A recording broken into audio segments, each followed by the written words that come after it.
नमस्कार दोस्तों, मेरा नाम है विवेक और आज मैं 12वीं पास के लिए एक बहुत ही शानदार और काफी बड़ी गवर्नमेंट जॉब लेके आया हूं, जिसके अंदर 1100 से भी ज्यादा पद है। और सबसे बड़ी बात है कि ये भर्ती पूरे 5 सालों के बाद आ रही है। जी हां, पिछले 5 सालों में ये वैकेंसी आई नहीं है, लेकिन इस साल आ रही है। तो एक लंबा इंतजार यहाँ पे खत्म हो रहा है। तो इस वैकेंसी की सारी जानकारी मैं आपको देने वाला हूं, यहां तक कि ये भी बता दूंगा कि तैयारी आपको कहां से करनी है। ठीक है, यानी कि बुक्स भी बताऊंगा। लेकिन उससे पहले जितने बच्चे पहली बार मुझे देख रहे हैं, मैं आप सबको बता दूं, मैं डेली आपको 2 गवर्नमेंट जॉब बताता हूं। पहली गवर्नमेंट जॉब मैं आपको सुबह 10 बजे बताता हूं, डेली रोजगार विद विवेक पर। वो भी हमारा ही चैनल है। अगर आपने सब्सक्राइब नहीं करा तो वीडियो डिस्क्रिप्शन में जाओ, लिंक आपको दिया हुआ है, वहां से सब्सक्राइब कर सकते हो। प्लस यूट्यूब पे सर्च करोगे तो भी आपको दिख जाएगा। एंड वहीं पे दूसरी गवर्नमेंट जॉब मैं आपको बताता हूं, रोजाना दोपहर 3 बजे एग्जाम्स अहेड चैनल पर, जो अभी आप लोग देख रहे हो।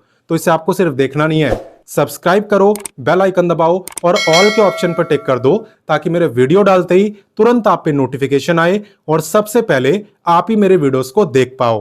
तो चलिए अब बात करते हैं आज की वैकेंसी की। तो आज मैं आपके लिए वैकेंसी लाया हूं, ये आपकी फॉरेस्ट गार्ड की भर्ती रहने वाली है। ठीक है, काफी बच्चों को यह लगता है कि इसमें सिर्फ मेल अप्लाई करते हैं, बट ऐसा नहीं है। यहाँ पे मेल फीमेल आप दोनों अप्लाई कर सकते हो। आवेदन कब से होंगे तो देखो, यहाँ पे एग्जैक्ट डेट अभी अनाउंस नहीं हुई है, लेकिन अगर मैं आपको एक्सपेक्टेड बताऊं तो यहाँ पे 15 अक्टूबर से आपके आवेदन हो सकते हैं। क्योंकि देखो, उसके बाद है इलेक्शन। ठीक है, आचार संहिता लग जाएगी और गवर्नमेंट चाहती है कि भाई हम पहले ही वैकेंसी निकाल दें, क्योंकि अगर वो पहले वैकेंसी निकालेंगे तो उनके वोट बढ़ेंगे, है ना। तो इसलिए यहाँ पे ज्यादातर चांसेस हैं कि 15 अक्टूबर तक ये वैकेंसी आ जाएगी। बाकी जैसी आएगी ना, मैं आपको बता दूंगा।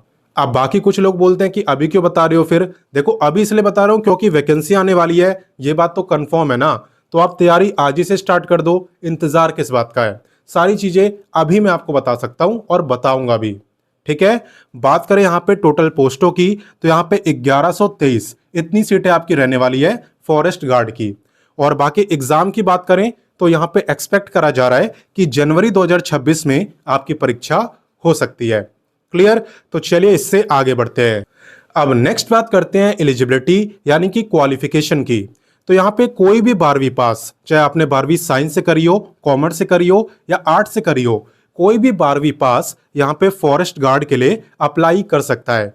कितनी भी परसेंटेज हो आपकी 12वीं में, उससे फर्क नहीं पड़ता। यहाँ पे एग्जाम होगा और एग्जाम में कितने मार्क्स लाते हो, सिर्फ उससे फर्क पड़ता है। ठीक, बाकी बात करें पे की, तो पे आपका रहने वाला है एज पर लेवल 3। लेवल 3 का मतलब होता है लगभग इसके आसपास पे आपको देखने को मिल जाएगा, है ना। काफी अच्छा, 12वीं पास के हिसाब से तो काफी अच्छा है। बाकी चलिए इससे आगे बढ़ते हैं और बाकी जानकारी लेते हैं। नेक्स्ट बात करते हैं एप्लीकेशन फीस की। तो यहां पे आप किसी भी कैटेगरी से बिलोंग करते हो, general, OBC, SC ST, EBC, BC. BC EBC का मतलब है बैकवर्ड क्लास और ईबीसी का मतलब है एक्सट्रीम बैकवर्ड क्लास। तो यहाँ पे सबकी फीस 100 ही रहने वाली है, चाहे आप किसी भी कैटेगरी में आते हो। क्लियर, तो फीस भी सही है, आराम से फॉर्म को भर सकते हो। बाकी चलिए इससे आगे बढ़ते हैं। अब नेक्स्ट बात करते हैं वीडियो के सबसे इंपॉर्टेंट टॉपिक यानी सिलेक्शन प्रोसेस की। देखो, यहाँ पे ना सबसे पहले आपका रिटन एग्जाम होता है और एग्जाम के अंदर एमसीक्यू टाइप के क्वेश्चन आपसे पूछे जाते हैं। अगर मैं आपको नंबर ऑफ क्वेश्चन बताऊं तो टोटल 100 क्वेश्चन आपसे पूछे जाते हैं और यहां पे हर एक क्वेश्चन आपका 4 मार्क्स का होता है। तो 100 क्वेश्चन हो गए आपके 400 मार्क्स के। टाइम की अगर बात करूं तो 2 घंटे का टाइम मिलता है, यानी 120 मिनट में आपको 100 क्वेश्चन करने होते हैं। और नेगेटिव मार्किंग भी होती है -1.33 मार्क्स की। तो वही क्वेश्चन आपको करने हैं जो कंफर्म आपको आते हो, तुक्का वगैरह मत मारना, वरना मार्क्स कम हो जाएंगे।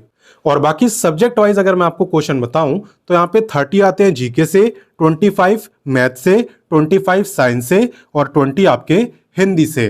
तो इंग्लिश आपको देखने को नहीं मिलेगी, काफी बच्चों की इंग्लिश वीक भी होती है, तो यहाँ पे इंग्लिश नहीं आने वाली। क्लियर, और बाकी अगर आप सोच रहे हो कि भाई हम इसकी तैयारी करेंगे कहां से, तो आप वीडियो के डिस्क्रिप्शन में जाना। वीडियो के डिस्क्रिप्शन में मैंने आपको बुक्स का लिंक दे दिया है, उन बुक से आप इस गवर्नमेंट जॉब की तैयारी कर सकते हो।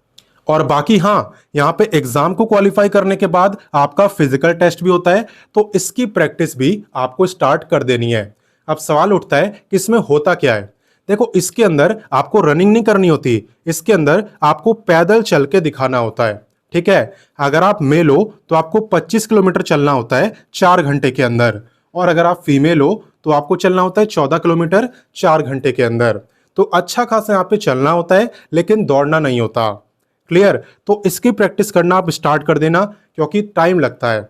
25 किलोमीटर चलना कोई मजाक नहीं है, बट हाँ 4 घंटे का टाइम भी है, तो अगर प्रैक्टिस करोगे तो पॉसिबल है। क्लियर? बाकी चलिए आगे बढ़ते हैं और इसकी हाइट वगैरह देखते हैं। देखो, जहां तक बात है फिजिकल मेजरमेंट की, तो अगर आप मेल हो और आप एससी या एसटी में आते हो तो आपकी जो मिनिमम हाइट है ना, वो यहाँ पे 160 सेंटीमीटर होनी चाहिए। अगर एससी एसटी को छोड़ के आप किसी भी कैटेगरी के मेल हो तो आपकी हाइट होनी चाहिए 165 सेंटीमीटर। ऐसा ही यहाँ पे फीमेल के लिए भी है। अगर आप फीमेल हो और आप एससी या एसटी से बिलोंग करते हो तो आपकी हाइट होनी चाहिए कम से कम 155 सेंटीमीटर। और इन्हें छोड़ के अगर आप किसी भी अदर कैटेगरी की फीमेल हो तो आपकी हाइट कम से कम 160 सेंटीमीटर यहाँ पे होनी चाहिए। क्लियर? तो आपकी तो बस हाइट देखी जाती है, लेकिन जो मेल है उनकी हाइट तो देखी जाती है, साथ ही साथ चेस्ट भी।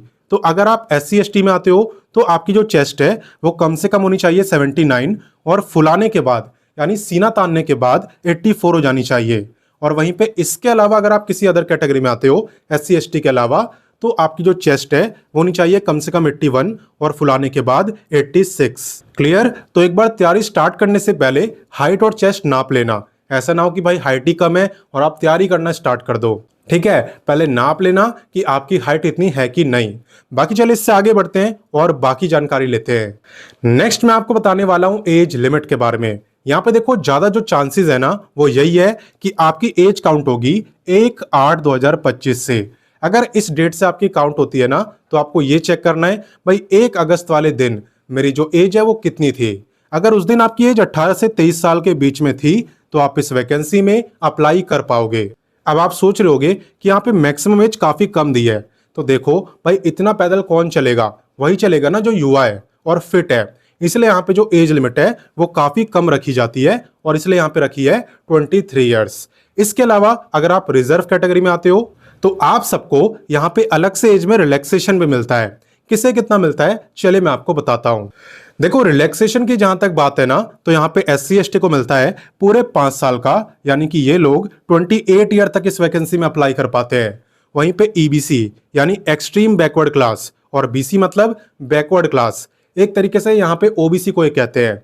ठीक है, तो यहाँ पे 2 साल का रिलैक्सेशन आपको मिलता है, यानी कि आप 25 ईयर तक अप्लाई कर पाते हो। जो फिजिकली हैंडीकैप्ड है वो तो यहाँ पे अप्लाई कर ही नहीं सकते। ठीक है, क्योंकि यहाँ पे फिजिकल टेस्ट होता है और इसके लिए फिजिकली फिट होना जरूरी है। क्लियर? तो चलिए अब इससे आगे बढ़ते हैं एंड बाकी अब बात करते हैं हाउ टू अप्लाई की, यानी इसमें आवेदन कैसे करना होता है।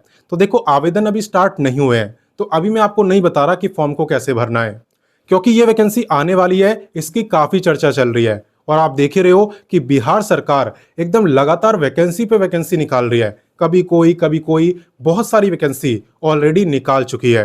क्यों? क्योंकि यहाँ पे इलेक्शन है।